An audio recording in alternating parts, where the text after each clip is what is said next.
नमस्ते बच्चों। अब हम आज कबीर जी की कविता में अब आगे की पंक्तियाँ इस वीडियो 2 में हम देखेंगे।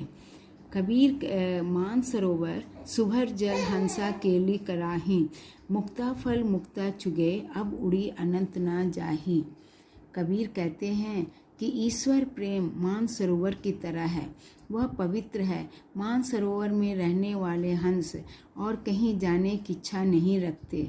इसी प्रकार मनुष्य को जब ईश्वर की सच्ची भक्ति मिल जाए तो वे मुक्त बंधनहीन हो जाते हैं। वे ईश्वर प्रेम छोड़कर कहीं नहीं जाते ना।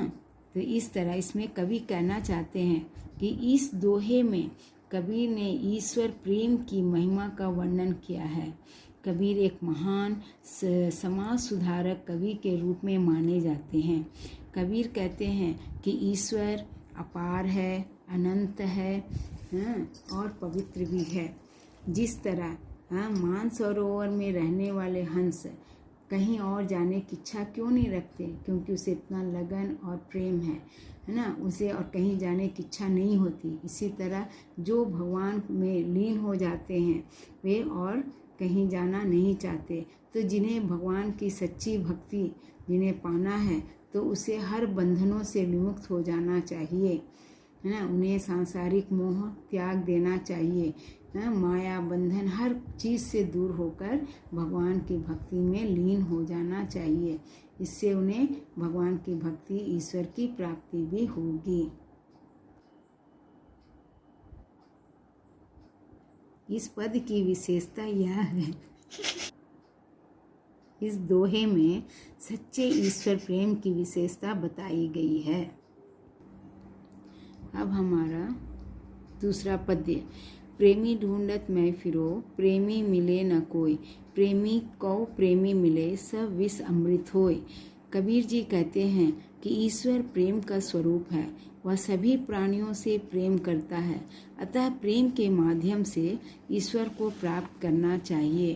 पाप पुण्य में बदल जाएगा, जीवन का विष अमृत हो जाएगा, दुख में भी सुख का अनुभव होगा।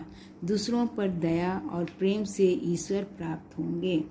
इसका मतलब है कवि जी कहते हैं यदि आप ईश्वर को पाना चाहते हैं तो हर प्राणियों से, जीव जंतुओं से प्रेम करना चाहिए, क्योंकि हर मनुष्य में, हर प्राणियों में भगवान है। इसलिए हमें दूसरों पर दया, सहानुभूति और प्रेम की भावना होनी चाहिए। इनके माध्यम से हम ईश्वर तक पहुंच सकते हैं।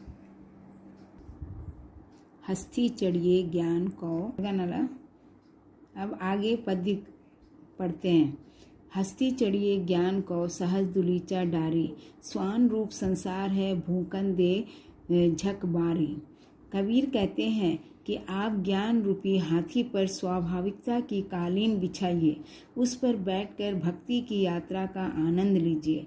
भक्ति रूपी यात्रा के समय आपकी निंदा भी कर सकते हैं। जब कोई हाथी चलता है तो कुत्ते भौंकते ही रहते हैं, अतः आप उन पर ध्यान ना दें। संसार तो कुत्ते के समान है।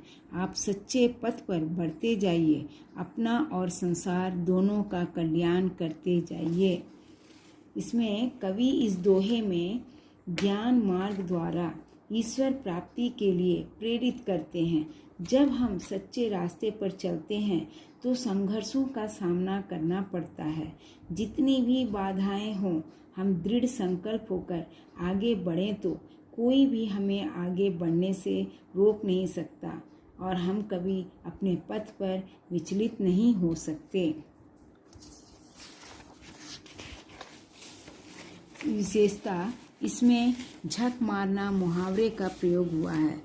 हस्ती चढ़िए ज्ञान को में रूपक अलंकार का प्रयोग हुआ है। इस दोहे में ज्ञान और उसकी स्वाभाविकता के महत्व पर बल दिया गया है। अब बच्चों, यह हमारे पद्य के बाद अब हम गृह कार्य दे रहे हैं। पद्य की पूर्ति कीजिए। मान सरोवर सुभर जल डैश अनंत ना जाहि, इस पद की पूर्ति कीजिए। अब नेक्स्ट हस्ती चढ़िए ज्ञान, इनका भी पद की पूर्ति करके इसका भावार्थ लिखिए और मौखिक अभ्यास कीजिए। नमस्ते बच्चों, धन्यवाद।